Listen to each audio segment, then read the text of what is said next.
മക്കളെ എല്ലാവർക്കും സൈലത്തിന്റെ മലയാളം ക്ലാസ്സിലേക്ക് സ്വാഗതം. അപ്പൊ നമ്മളുടെ ഓണപരീക്ഷയൊക്കെ അടുത്തെത്തി നിൽക്കുകയാണ് അല്ലെ. അപ്പൊ നമുക്ക് ആദ്യം ഫസ്റ്റ് ലാംഗ്വേജ് ആണ് പരീക്ഷ വരുന്നത്. അപ്പൊ മലയാളം ഫസ്റ്റ് കേരള പാഠാവലിയിൽ എന്തൊക്കെ പഠിക്കാനുണ്ട്, ആദ്യത്തെ ചാപ്റ്ററിന്റെ പ്രത്യേകതകൾ എന്തൊക്കെയാണ്, ഇതൊക്കെയാണ് ഈ ഒരു വീഡിയോയിൽ ടീച്ചർ ഷെയർ ചെയ്യാൻ പോകുന്നത്. അപ്പൊ വളരെ പ്രധാനപ്പെട്ട പാഠഭാഗങ്ങളിൽ ഒന്നാണ് നമ്മളുടെ ആദ്യത്തെ യൂണിറ്റിലെ ആദ്യത്തെ പാഠഭാഗം അല്ലെ. അപ്പൊ അതാണ് ടീച്ചർ ഇന്ന് ഡിസ്കസ് ചെയ്യാൻ പോകുന്നത്. അപ്പൊ മാക്സിമം ഫ്രണ്ട്സിനൊക്കെ ഷെയർ ചെയ്ത് കൊടുക്കുക. നിങ്ങൾക്ക് ഇതേപോലെയുള്ള വീഡിയോകൾ അല്ലെ നിങ്ങൾക്ക് ആവശ്യമാണ് എന്നുണ്ടെങ്കിൽ എന്ത് ചെയ്യാം മക്കൾ, ഈ വീഡിയോയുടെ താഴെ കമന്റ് ചെയ്യുക. അപ്പൊ ടീച്ചർക്ക് ആ വീഡിയോ കണ്ടിട്ട് അല്ലെ നിങ്ങളുടെ കമന്റുകൾ കണ്ടിട്ട് എന്ത് ചെയ്യാം, ടീച്ചർക്ക് അതിനനുസരിച്ചുള്ള വീഡിയോസ് ഇനി ചെയ്തു തരാൻ പറ്റും. ഓക്കെ, അപ്പൊ നമുക്ക് എന്തൊക്കെയാണ് ഈ ഒരു അക്കാഡമിക് ഇയറിൽ മലയാളം ഫസ്റ്റിൽ അല്ലെ നമ്മുടെ 8th മലയാളം ഫസ്റ്റിലെ ഏതൊക്കെ ചാപ്റ്റേഴ്സ് ഉണ്ട്, ഈ ഒരു അക്കാഡമിക് ഇയറിൽ എന്തൊക്കെ പഠിക്കാനുണ്ട് എന്നൊക്കെ ആദ്യം നമുക്കൊന്ന് നോക്കാം.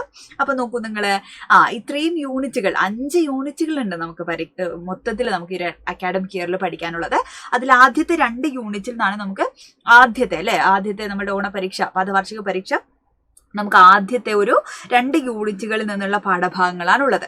അതിൽ ആദ്യത്തെ യൂണിറ്റ് നോക്കൂ നിങ്ങൾ, മനസ്സു നന്നാവട്ടെ, അതിൽ പനിനീർ പൂവ്, താളുകൾക്കിടയിൽ ഒരു മയിൽപ്പീലി, തിങ്കളാഴ്ച നല്ല ദിവസം അല്ലെ.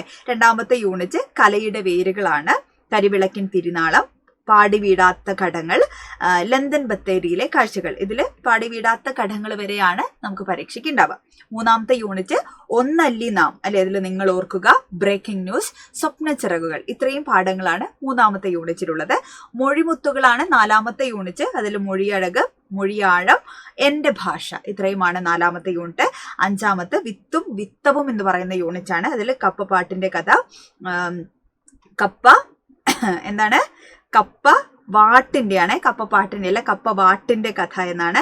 കൃഷി, ജോസഫ്. ഇത്രയും പാഠഭാഗങ്ങളാണ് 5ാമത്തെ യൂണിറ്റിലുള്ളത്. അപ്പൊ ഇത്രയും കാര്യങ്ങൾ നമുക്ക് പഠിക്കാനുണ്ട്. ഓക്കെ, അപ്പൊ സമയമൊന്നും കളയാനില്ല. നമുക്ക് 5-6 പാഠഭാഗങ്ങളോളം നമുക്ക് ഈ ഓണപരീക്ഷയ്ക്ക് പഠിക്കാനുണ്ട്. അപ്പൊ വേഗം തന്നെ നമുക്ക് എന്ത് ചെയ്യാം, പാഠഭാഗത്തിലേക്ക്. എന്താണ് പനിനീർ പൂവ് എന്ന് പറയുന്ന കാവ്യഭാഗം നമുക്ക് പഠിക്കാം. അതിനു മുമ്പ് ഓതർ, എഴുത്തുകാരനെ പഠിക്കുക എന്ന് പറയുന്നത് വളരെ ഇമ്പോർട്ടന്റ് ആയിട്ടുള്ള കാര്യമാണ്.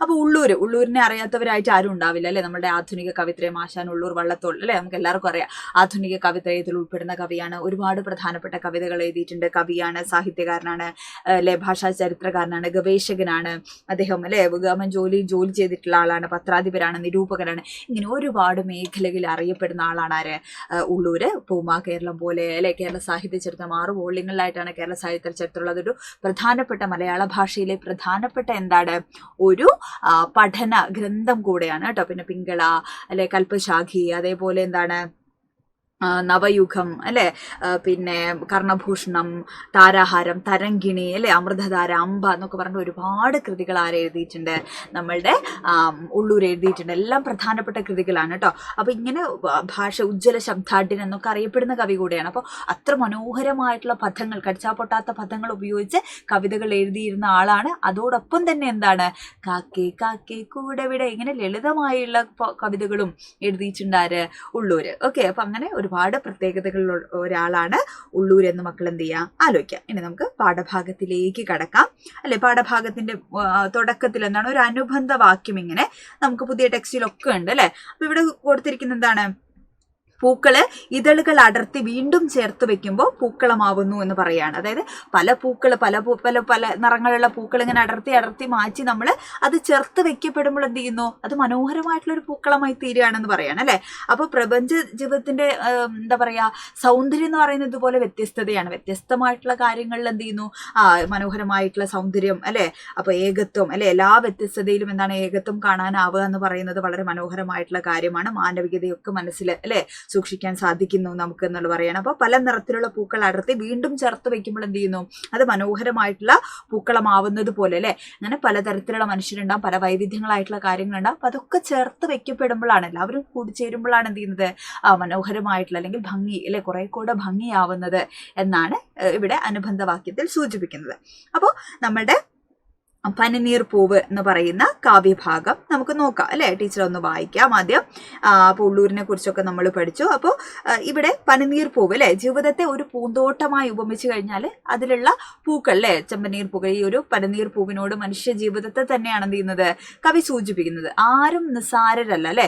കേവലം ഒരു പനിനീർ പൂവിന് പോലും എന്താണ്, ഭൂമിയിൽ എന്തൊക്കെയോ കാര്യങ്ങൾ ചെയ്യാനുണ്ടാവും എന്ന് സൂചിപ്പിക്കുകയാണ് കവി ഈ കവിതയിലൂടെ. അപ്പോൾ നമ്മുടെ ജീവിതത്തിലൊക്കെ പല മനുഷ്യരുണ്ടാവും. നമ്മൾ ചിലപ്പോൾ നമ്മൾ ആവശ്യം വരുമ്പോൾ മാത്രം ഉപയോഗിക്കുന്ന മനുഷ്യരായിരിക്കാം അവരൊക്കെ അല്ലെ. അപ്പൊ അത്തരം എന്താ പറയാ, എല്ലാ മനുഷ്യർക്കും, നിസ്സാരരെന്ന് മാറ്റി നിർത്തുന്നവരും അല്ലെ, ചെറിയ ജീവികളാണെങ്കിലും എല്ലാവർക്കും എന്താണ്, അവരവരുടേതായിട്ടുള്ള കർമ്മം ഭൂമിയിലുണ്ട് എന്ന് കാണിക്കുന്ന ഒരു കവിതയാണ് നമ്മളുടെ അല്ലെ ഈ ഒരു പനിനീർപ്പ്. ഇപ്പൊ വാടിക്കൊഴിഞ്ഞു. ഇപ്പൊ പൂവിനൊക്കെ വളരെ കുറച്ച് കാലത്ത് ആയുസല്ലടാ ഉള്ളൂ അല്ലെ. ഇപ്പോൾ ദിവസങ്ങൾ മാത്രമാണ് പൂവൊക്കെ നിലനിൽക്കുന്നത്. അപ്പോൾ ആ ജീവിക്കുന്ന സമയത്ത് അത് എന്ത് ചെയ്യുന്നുണ്ട്, സുഗന്ധമാവുന്നുണ്ട്, അനേകം ജീവജാലങ്ങൾക്ക് തേന് നൽകുന്നുണ്ട്, കുഞ്ഞു കുഞ്ഞു ജീവികൾക്ക് അവരുടെ വിശപ്പ് അകറ്റുന്നുണ്ട്, അന്നപൂർണേശ്വരി ആവുന്നുണ്ട് അല്ലെ. അതേപോലെ എന്താണ്, കാഴ്ചയ്ക്ക് അല്ലെ നമുക്ക് സൗന്ദര്യം നൽകുന്നുണ്ട്. അപ്പൊ ഇതൊക്കെ ഈ കുഞ്ഞു പൂവ് നൽകുന്നുണ്ട്. അപ്പോൾ വാടിക്കൊഴിഞ്ഞു പോവും ദിവസങ്ങൾക്കുള്ളിലെങ്കിലും എന്താണ്, ആ ജീവിച്ചിരിക്കുന്ന ദിവസങ്ങളിൽ എന്താണ്, അത് അത്രയും കാര്യങ്ങൾ ചെയ്യുന്നുണ്ട്. അപ്പോൾ ഓരോ മനുഷ്യരും എന്താണ്, അങ്ങനെ പ്രാധാന്യമുള്ള ആളുകളാണ് അല്ലെ. നമ്മൾ നിസ്സാരരല്ല, എല്ലാവരും എന്താണ്, ഈ ഭൂമിയിൽ അവരവർക്കുള്ള കാര്യങ്ങൾ ചെയ്യേണ്ടവരാണ് അല്ലെ, കടമയുള്ളവരാണ് എന്ന് സൂചിപ്പിക്കുകയാണ് കവിതയിൽ. അപ്പൊ ആദ്യത്തെ വരികൾ നോക്കൂ. ഞാനൊരു മാൺപെഴും ചെമ്പനീർ പൂവിനെ കാണവേ ചോദിച്ചേൻ ഇപ്രകാരം. കവി എന്ത് ചെയ്യാണ്, ഒരു ചെമ്പനീർ പൂവിനെ അല്ലെ, മാൺപെഴും ചെമ്പനീർ പൂവിനെ എന്താണ് കാണുമ്പോൾ അല്ലെ, ചുവന്ന് ഭംഗിയിൽ നിൽക്കുന്ന ഒരു പൂവിനെ കാണുമ്പോൾ ചോദിക്കുകയാണ് ആര്, കവി. എന്താ ചോദിക്കുന്നത്, പുഞ്ചിരി കൊള്ളുന്നത് എന്തിനു പൂവേ നീ, നിൻചെറു ജീവിതം എത്ര മോശം. എന്തിനാ പൂവേ നീ ഇത്ര മനോഹരമായിട്ട് പുഞ്ചിരിച്ചുകൊണ്ട് നിൽക്കുന്നത്, നിനക്ക് എങ്ങനെ ഇങ്ങനെ ചിരിക്കാൻ പറ്റുന്നത്, നിന്റെ ജീവിതം എത്ര മോശമാണ് എന്ന് കവി ചോദിക്കുകയാണ്. ആരോട്, നമ്മളുടെ പൂവിനോട്, ചെമ്പനീർ പൂവിനോട് പോയി ചോദിക്കുകയാണ്. പാഴുറ്റ മണ്ണിൽ നീ വീഴുവാൻ പോകുന്നു, താഴത്തു നാളെയെന്ന് ഓർമ്മയില്ലേ അല്ലെ. പാഴുറ്റ ഭൂമിയിൽ എന്താണ്, നീ ഭൂമിയിൽ എന്ത് ചെയ്യും, വളരെ കുറച്ച് ദിവസങ്ങളേ ഉള്ളൂ അല്ലെ, നീ ഏതാനും നിമിഷങ്ങൾക്കുള്ളിൽ ദിവസങ്ങൾക്കുള്ളിൽ ഈ ഭൂമിയിൽ വീണു പോകാനുള്ളതാണ്, അത് നിനക്ക് ഓർമ്മയില്ലേ എന്ന് ആര് ചോദിക്കുകയാണ്, കവി എന്ത് ചെയ്യുന്നു, പൂവിനോട് ചോദിക്കും. എന്നിട്ട് നീ എന്തിനാ ഇങ്ങനെ ചിരിക്കുന്നത് അല്ലെ, എൻ്റെ ജീവിതം എത്ര മോശമാണ്, ഈ എത്ര പെട്ടെന്ന് മരിച്ചു പോകൂ, എന്നിട്ട് എങ്ങനെ നിനക്ക് ഇങ്ങനെ ചിരിക്കാൻ പറ്റുന്നു എന്ന് കവി ചോദിക്കുകയാണ് കേട്ടോ. ഓതിയിൽ ഉത്തരം ഒന്നും ചോദ്യത്തിന് ആതങ്കമേശാത്തൊരാ പ്രസൂനം. പ്രസൂനം എന്ന് പറഞ്ഞാൽ പൂവ് എന്നുള്ള അർത്ഥമാണ് കേട്ടോ. എന്താണ്, പ്രസൂനം പൂവാണ്, പ്രസൂനം അല്ലെ, പൂവ് എന്നുള്ള അർത്ഥമാണ് കേട്ടോ. പിന്നെ ആതങ്കം, ആതങ്കം എന്ന് പറഞ്ഞു കഴിഞ്ഞാൽ ദുഃഖം, രോഗം എന്നൊക്കെയുള്ള അർത്ഥമാണ്. ഇവിടെ സംശയം എന്നുള്ള അർത്ഥമാണ് കേട്ടോ. അപ്പോൾ എന്താണ്, ഓതിയിൽ ഉത്തരം, ഓത് പറയുക, ഓതിയിൽ ഉത്തരം, ഒന്നും ഉത്തരമായി പറഞ്ഞില്ല ആര്, ആ ചോദ്യത്തിന്റെ ഉത്തരമായിട്ട് ഒന്നും ഓതിയില്ല ആര്, നമ്മളുടെ പ്രസൂനം പൂവ് അല്ലെ. ആതങ്കം അല്ലെ, യാതൊരു സംശയവും ഏൽക്കാത്ത ആ പ്രസൂനം പൂവ് ആ ചോദ്യത്തിന് യാതൊരു ഉത്തരവും നൽകിയില്ല അല്ലെ. എന്താണ്, എൻ തെറ്റു കാട്ടുവാൻ മേന്മേൽ വിലങ്ങനെ തൻ തലയാട്ടുക മാത്രം ചെയ്തു അല്ലെ. വിലങ്ങനെ എന്താണ്, തലയാട്ടി അല്ലെ, ഒന്നും ഉത്തരം പറഞ്ഞില്ല അല്ലെ. എന്റെ ചോദ്യത്തിന്റെ എന്താണ്, തെറ്റ് കാട്ടുവാൻ, ഞാൻ ചോദിച്ച ചോദ്യത്തിന്റെ തെറ്റ് കാട്ടുവാൻ എന്ത് ചെയ്തു, ഉത്തരമൊന്നും പറയാതെ ഇങ്ങനെ വിലങ്ങനെ തലയാട്ടുക മാത്രം ചെയ്തു ആര്, ഈ പൂവ് അല്ലെ. എന്തതിൻ താല്പര്യം എന്നു ഞാൻ ചിന്തിച്ചേൻ, ബന്ധം മനസ്സിലായ അല്പം അപ്പോൾ അല്ലെ. എന്തുകൊണ്ടായിരിക്കാം അല്ലെ അതിന്റെ താല്പര്യം, അത് എന്തുകൊണ്ടായിരിക്കാം അങ്ങനെ അല്ലെ തലയാട്ടുക മാത്രം ചെയ്തത് അല്ലെ. അപ്പൊ അങ്ങനെ കവി ചോദിച്ച ചോദ്യത്തിലുള്ള പ്രതിഷേധമായിട്ടാണ് അല്ലെ ആ പൂവ് തലയാട്ടുന്നത്, മറുപടി ഒന്നും പറയുന്നില്ല അല്ലെ. അപ്പൊ എന്തതിൻ താല്പര്യം, എന്തിനിങ്ങനെ നിഷേധാർത്ഥത്തിൽ തലയാട്ടുന്നു എന്ന് ചിന്തിച്ചപ്പോഴാണ് എന്ത് ചെയ്യുന്നത്, കവിക്ക് തന്റെ തെറ്റ് മനസ്സിലാകുന്നത് അല്ലെ. അല്പം അപ്പോൾ അല്ലെ, താല്പര്യം എന്ന് ചിന്തിച്ചേൻ, ബന്ധം മനസ്സിലായ അല്പം അപ്പോൾ. അപ്പൊ കുറച്ചെന്ത് ചെയ്യാണ്, എനിക്ക് അപ്പോ അല്ലെ എന്റെ തെറ്റ് മനസ്സിലാവുകയാണ് അല്ലെ. എന്നിട്ട് എന്ത് ചെയ്യുന്നു, തെറ്റെന്ന് വീണ്ടും ആ പൂവിനോട് ഓതിനേൻ, തെറ്റിപ്പോയി ഞാനൊരു ബുദ്ധിഹീൻ അല്ലെ. തെറ്റ് മനസ്സിലായ സമയത്ത് എന്ത് ചെയ്യുന്നു, ഞാൻ ആ പൂവിനോട് എന്ത് ചെയ്യാണ്, മോശമാണ് അല്ലെ, ഞാൻ ചെയ്തത് എന്തായി പോയി, ചോദിച്ച ചോദ്യം മോശമായി പോയി എന്നെന്ത് ചെയ്യാണ് കവി തിരിച്ചറിയാണ് അല്ലെ. എന്നിട്ട് എന്ത് ചെയ്യാണ്, വീണ്ടും ആ പൂവിനോട് ഓതിനേൻ, വീണ്ടും ഞാൻ ആ പൂവിനോട് ഓതി പറഞ്ഞു അല്ലെ, തെറ്റിപ്പോയി ഞാനൊരു ബുദ്ധിഹീനൻ, തെറ്റിപ്പോയി ക്ഷമിക്കണം, ഞാനൊരു ബുദ്ധിയില്ലാത്ത വിവരമില്ലാത്തവനാണ്, ഈ ക്ഷമിക്കണം പൂവേ എന്ന് ആര് പറയാണ്, നമ്മുടെ കവി പൂവിനോട് പറയാണ്. നിന്നുടെ ജീവിതം മോശമെന്നല്ല ഞാൻ ചൊന്നതെന്നോമനെ മാപ്പു നൽകൂ അല്ലെ. നിന്റെ ജീവിതം മോശമെന്നല്ല ഞാൻ ഉദ്ദേശിച്ചത് അല്ലെ, ഞാൻ അങ്ങനെ പറഞ്ഞു പോയില്ലേ, അതിലെന്താണ്, നീ എനിക്ക് മാപ്പ് തരൂ അല്ലെ, എന്താണ്, നീ എനിക്ക് മാപ്പ് തരൂ അല്ലെ, എനിക്ക് അങ്ങനെ പറഞ്ഞു പോയി ഞാൻ അല്ലെ. അങ്ങനെ കവി എന്ത് ചെയ്യാണ് ഇവിടെ എന്തിനാണ് ഇങ്ങനെ ചിരിച്ചുകൊണ്ടിരിക്കുന്നത്, നാളെ മരുന്നോളൊക്കെ മരിക്കാനുള്ളതല്ലേ എന്ന് പറഞ്ഞ ആ ചോദ്യത്തിന് എന്ത് ചെയ്യാണ് കവി പശ്ചാത്തപിക്കുകയാണ് ഇവിടെ കേട്ടോ. പൂക്കളെ പൂക്കളെ പാരിതിൽ നിങ്ങൾക്ക് പാർക്കുകയിൽ എന്തോന്നു മീതെ ചൊൽവാൻ അല്ലെ. എന്താണ് പൂക്കളെ? പാരിതിൽ ഭൂമിയിൽ നിങ്ങൾ അല്ലെ പാർക്കുക, വസിക്കുക എന്നുള്ള അർത്ഥമാണ്. അതിന്റെ അല്ലെ ഭൂമിയിൽ നിങ്ങൾ വസിക്കുന്ന പൂക്കളാണല്ലോ. ഏതൊരു പാഴ്മണൽ കാടുതാൻ നിങ്ങളാൽ പൂതമാം നന്ദനമാകുന്നില്ല അല്ലെ. അപ്പൊ ഈ ഏത് മണൽക്കാടും അല്ലെ ഏത് മരുഭൂമിയും എന്ത് ചെയ്യും, അവിടെ പൂക്കൾ നിറഞ്ഞു കഴിഞ്ഞാൽ എന്താണടാ, അതൊരു നന്ദനം അല്ലെ. പൂതം എന്ന് പറഞ്ഞു കഴിഞ്ഞാൽ പരിശുദ്ധി എന്നുള്ള അർത്ഥമാണ്, പരിശുദ്ധം എന്നുള്ള അർത്ഥമാണ് പൂതം അല്ലെ.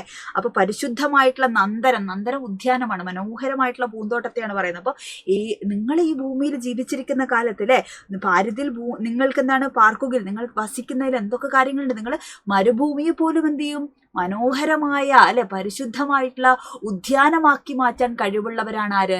നിങ്ങൾ പൂക്കൾ അല്ലെ. ആ നിങ്ങളെയാണല്ലോ ഞാൻ അല്ലെ, എന്തിനാണ് നിങ്ങൾ ഇങ്ങനെ ചിരിക്കുന്നത് അല്ലെ, നാളെ മരിക്കാനുള്ളതല്ലേ എന്ന് ഞാൻ എന്തിനാ പറഞ്ഞല്ലേ. അതിന് എന്ത് ചെയ്യാണ് കവി പശ്ചാത്തപിക്കുകയാണ് ചെയ്യുന്നത് കേട്ടോ. അങ്ങനെയുള്ള നിങ്ങളുടെ ജീവിതമാണല്ലോ ഞാൻ മോശമെന്ന് പറഞ്ഞതല്ലേ. അങ്ങനെ കവിക്ക് ഭയങ്കര സങ്കടം തോന്നുകയാണ് അല്ലേ. അപ്പോൾ മാറ്റി നിർത്തപ്പെട്ട മനുഷ്യർ നമ്മുടെയൊക്കെ ജീവിതത്തിൽ ചിലരും മാറ്റി നിർത്തപ്പെടുന്ന, അയ്യോ അവനൊന്നും കൊള്ളൂല അല്ലെ, അവൻ്റെ കയ്യിൽ പൈസ ഇല്ല അല്ലെ, അവൻ കൊള്ളൂല എന്നൊക്കെ പറഞ്ഞ് നമ്മൾ മാറ്റി നിർത്തുന്ന ഒരുപാട് മനുഷ്യരുണ്ട്, നിസ്സാരരാണെന്ന് കരുതുന്നത്. അപ്പോൾ ഉറുമ്പുകൾ പോലും നമ്മൾ എന്ത് ചെയ്യാറുണ്ട്, വളരെ നിസ്സാരരാണെന്ന് കരുതും അല്ലെ.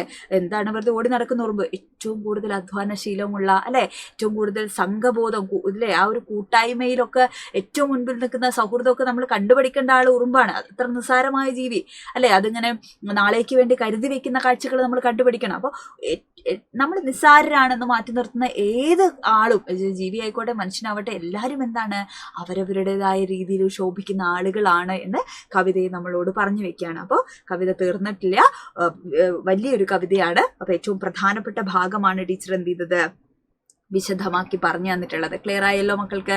ഡൗട്ടൊന്നും ഇല്ലല്ലോ? ഇത്രയും കാര്യങ്ങൾ ഇപ്പോൾ ഈസി ആയിട്ട് മനസ്സിലായില്ലേ? ഇതേപോലെ നമുക്ക് പാഠഭാഗങ്ങൾ ഓരോന്നും എന്ത് ചെയ്യണം, പഠിക്കണം. കുറേ പാഠഭാഗങ്ങൾ മലയാളം ഫസ്റ്റിലുണ്ട് അല്ലേ. അപ്പോൾ നമുക്കതൊക്കെ ഈസി ആയിട്ട് ഇതേപോലെ എന്ത് ചെയ്യണം, നമുക്ക് സെറ്റ് ആക്കണം. ഓക്കെ. അപ്പോൾ ലൈവുകൾ, മാരത്തോൺ ലൈവുകളൊക്കെ നമ്മളുടെ ഈ ഒരു എന്താ പറയുക യൂട്യൂബ് ചാനലിൽ വരും. അതൊക്കെ നിങ്ങൾ സബ്സ്ക്രൈബ് ഒക്കെ ചെയ്ത് വെക്കുക അല്ലെ, നോട്ടിഫിക്കേഷനൊക്കെ ഓൺ ചെയ്ത് വെക്കുക. ലൈവുകളൊക്കെ എല്ലാ പാഠഭാഗങ്ങളും എല്ലാ സബ്ജക്ട്സും എന്താണ് നമുക്ക് ഇതേപോലെ എന്താണ് അടിപൊളിയാക്കി അല്ലെ. ഒരു മോഡൽ ക്വസ്റ്റ്യൻ പേപ്പറും ഒക്കെ ചെയ്ത്, ക്വസ്റ്റ്യൻ പേപ്പർ മാറിയാലും ടെക്സ്റ്റ് ബുക്ക് മാറിയാലും ഒന്നും നമുക്കൊരു വിഷയമല്ല. നമ്മൾ അടിപൊളിയായി പഠിക്കേണ്ട എല്ലാ കാര്യങ്ങളും ക്രിസ്റ്റൽ ക്ലിയർ ആയിട്ട് ടീച്ചേഴ്സ് സൈലം നിങ്ങളെ പഠിപ്പിച്ചു തരും. അപ്പോൾ മാക്സിമം ഫ്രണ്ട്സിന് എന്ത് ചെയ്യുക, വീഡിയോസ് ഷെയർ ചെയ്യുക. ഇനി ഏതൊക്കെ വീഡിയോസ് നിങ്ങൾക്ക് വേണം, ചാപ്റ്റേഴ്സ് വേണം എന്നൊക്കെ ഉള്ളത് മക്കളെ കമൻറ്റ് ചെയ്യണം, ലൈക്ക് ചെയ്യണം. അപ്പോൾ അടിപൊളിയായിരിക്കുക, ഉഷാറായിട്ട് പഠിക്കുക. All the best.